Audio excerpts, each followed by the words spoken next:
تو میں بھی اب اس کو یہی کہنا چاہوں گا کہ اپنے اس جملے کا مفہوم مخالف آپ ذرا دیکھیے گا. جو تم نے یہ جملہ بولا کہ توحید کا مطلب ہی یہ بنتا ہے کہ کوئی اپنا پیشاب بھی نہیں روک سکتا. تمہاری اصطلاح میں اگر کوئی نہیں روکتا حقیقت میں وہ توحید پرست ہے، حقیقت میں وہ موحد ہے. اگر کوئی روکتا ہے تو تمہاری اصطلاح کے مطابق وہ تو مشرک ہے. جو اس کے فالورز ہیں ذرا وہ بھی سنیے گا. پھر ہمارے ایک سنی بھائی احسن باکسر نامی ہمارے سنی بھائی ہیں، انہوں نے اس کی اکیڈمی میں جا کر جہاں یہ غلاظتیں، لغویات، بکواسات، ہر وقت صحابہ کرام علیہ رضوان پر تبرہ بازی، اولیاء کرام پر زبان درازی اور مقدس ہستیوں پر یہ بکواسات کرتا رہتا ہے، اسی جگہ پہ جا کر جہاں پر اس نے بقول اس کے توحید بیان کی ہے، اسی مقام پر اسی جگہ پر جا کر اس نے پیشاب کیا. تو اس شخص نے ہمارے سنی بھائی پر، احسن باکسر نامی ہمارے سنی بھائی پر اس نے FIR کٹوا دی ہے. تو میں اس کو کہنا چاہوں گا کہ مرزا جہنمی صاحب، حالانکہ تمہیں چاہیے تھا کہ تم ہمارے اس سنی بھائی کو ایوارڈ پیش کرتے. بسم اللہ والصلاۃ والسلام علی رسول اللہ. معزز سامعین ناظرین، فتنہ پرور، فتنہ گر، اس دور میں جو حضرات ہیں، جو شیطان کے اہلکار ہیں اور شیطانیت پھیلانے میں ہر وقت وہ مصروف عمل ہیں، انہی حضرات میں سے ایک شخص جس کا نام مرزا جیلمی ہے، جو کہ جانشین مرزا سینئر غلام احمد قادیانی اس کا جانشین ہے، اور جس کا آج کل جو لیٹسٹ ورژن نام کے لحاظ سے معروف ہوا ہے وہ جونیئر مرزا جیلمی، مرزا جہنمی کے نام سے ہے. اس کی لغویات، بکواسات، قرآن و سنت سے متصادم گفتگو، صحابہ کرام علیہم رضوان کی مقدس ذوات اور اہل بیت اطہار رضی اللہ تعالیٰ عنہ کی مقدس ذوات، یہاں تک کہ انبیاء کرام علیہم السلام کی مقدس ذوات بھی اس کی زبان درازی سے، لغویات و بکواسات سے محفوظ نہیں ہیں. سوشل میڈیا کے ذریعے آپ نے بھی سنا ہوگا، اس نے ایک لیٹسٹ بیان اپنا دیا ہے جس میں کہا کہ توحید کا مطلب ہی یہ بنتا ہے کہ کوئی اپنا پیشاب بھی نہیں روک سکتا. اور پھر مزید اس نے معاذ اللہ کہا کہ انبیاء کرام علیہ السلام کی مقدس ذوات وہ بھی کوئی شے نہیں ہے. توحید کا تو مطلب ہی یہی ہے کہ کوئی انسان اپنا پیشاب بھی نہیں روک سکتا، خواہ وہ پیغمبر ہو یا عام انسان ہو. انسان اپنا پیشاب بھی نہیں روک سکتا، خواہ وہ پیغمبر ہو یا عام انسان. تم نے سیدھا سیدھا کہا کہ یہ شخص تعظیم رسول نہیں کرتا کہ جی انجینئر صاحب کل کو پھر آپ یہ بھی کہیں گے کہ اللہ کے جیسا ہے ہی کوئی نہیں، تو نبی تے شاہی کوئی نہیں، اور جھوٹو تم پہ اللہ کی لعنت ہو. بھئی جب توحید بیان ہوگی تو گستاخی تو آٹومیٹکلی ہو جائے گی، کیونکہ توحید کا مطلب ہی ہے کہ اللہ کے سوا کوئی پیغمبر، کوئی فرشتہ، کیونکہ توحید کا مطلب ہی ہے کہ اللہ کے سوا کوئی پیغمبر، کوئی فرشتہ، کیونکہ توحید کا مطلب ہی ہے کہ اللہ کے سوا کوئی پیغمبر، کوئی فرشتہ، شاہی کوئی نہیں. حالانکہ اس اگر بدنام زمانہ بدبخت ترین انسان کو عقل آئے اور وہ دیکھے کہ رب کی ذات جو کہ قادر مطلق ہے، وہ کن کہے کائنات بن جائے، کہ جن ذوات کے ذریعے اللہ تعالیٰ کی ذات نے اپنی ربوبیت، اپنی وحدانیت اور اپنی ذات کو منوایا ہے، تو انہی مقدس ہستیوں کے ذریعے ہی منوایا ہے.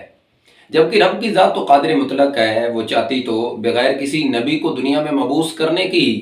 اپنا آپ منوا لیتی اور دنیا میں کوئی کافر بھی نہ ہوتا، سارے ہی اس کو ماننے والے ہوتے، ایک رب کی عبادت کرنے والے ہوتے، اسی کی پرستش کرنے والے ہوتے. مگر رب کی ذات نے جب بھی جس دور میں بھی اپنی ذات کا تعارف کروایا ہے اور اپنی ذات کو منوایا ہے، تو اپنے ان مقدس نفوذ کے ذریعے ہی، یعنی انبیاء کرام علیہ السلام کے ذوات قدسیہ کے ذریعے ہی اپنی ذات کا تعارف کروا کر اپنی ذات کو منوایا ہے. تو یہ کہنا کہ معاذ اللہ ثم معاذ اللہ انبیاء کرام علیہ السلام کی مقدس ذوات شیء کوئی نہیں، یہ انتہائی کفریہ کلمہ ہے.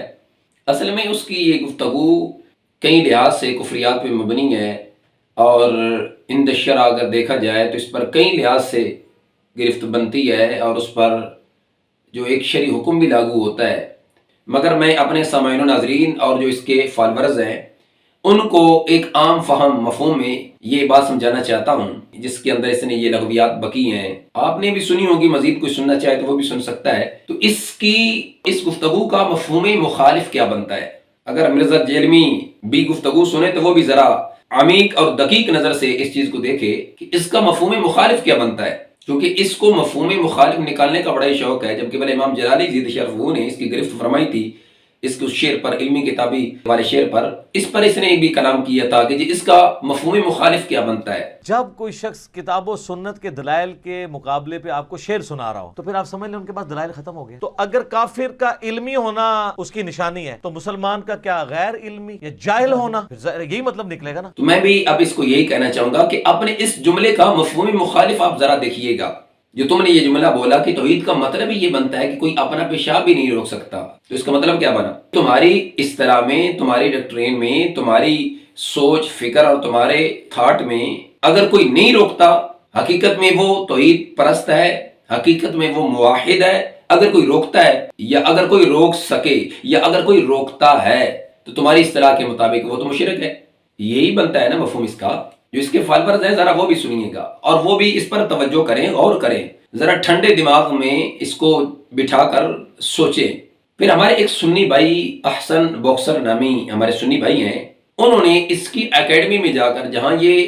غلاظتیں، لغویات، بکواسات، ہر وقت صحابہ کرام علیہ رضوان پر تبرہ بازی، اولیاء کرام پر زبان درازی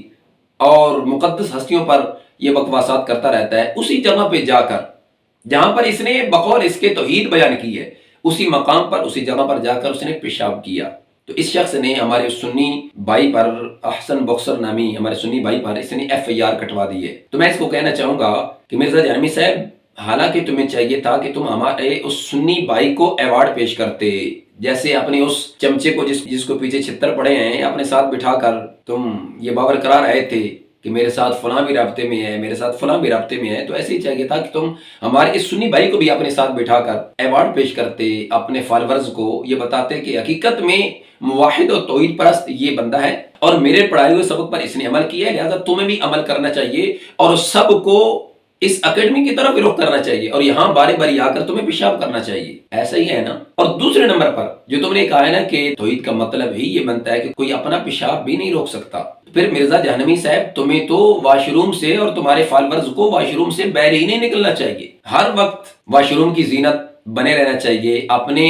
سینئر مرزا غلام احمد قادیانی کی سنت پہ عمل کرنا چاہیے، ہر وقت تمہیں واش روم کے اندر بیٹھے رہنا چاہیے، جب بھی تمہیں پیشاب آئے، پخانہ آئے، فوراً اس کا اخراج ہونا چاہیے، ایک لمحے کے لیے بھی تمہیں نہیں روکنا چاہیے۔ کیوں؟ اگر تم ایک لمحے کے لیے بھی روکو گے تو تم مشرک بن جاؤ گے، اپنی اصطلاح کے مطابق، اپنی ڈاکٹرین کے مطابق، اپنی سوچ فکر اور تھاٹ کے مطابق۔ تو لہٰذا تمہیں اور تمہارے فالورز کو ہر وقت واش روم میں بیٹھے رہنا چاہیے، جب بھی پخانہ پیشاب آئے فوراً اس کا اخراج، تاکہ تم مشرک نہ بن سکو۔ اگر تم ایک لمحے کے لیے بھی پیشاب پخانہ روکتے ہو اپنی اصطلاح کے مطابق تو تم مشرک ٹھہرے۔ لہٰذا اس پر مرزا جہنمی بھی غور کرے اور اس کے جو فالورز ہیں وہ بھی غور کرے۔ میں بار دیگر کہہ رہا ہوں کہ ہمارے سنی بھائی کو اپنے یہاں بلاؤ، اپنے اکیڈمی میں بلا کر ایوارڈ پیش کرو، باقاعدہ کلپ ریکارڈ کرواؤ، اگرچہ وہ سید اعلیٰ امام احمد رضا خان فاضل بریلوی علیہ رحمہ کا، اولیاء اعظام کا، غوث پاک کا، داتا صاحب علیہ رحمہ کا، حضور خواجہ معین الدین چشتی میری علیہ رحمہ کا سچا پکا غلام ہے، میں اس لحاظ سے کہہ رہا ہوں کہ جو اس نے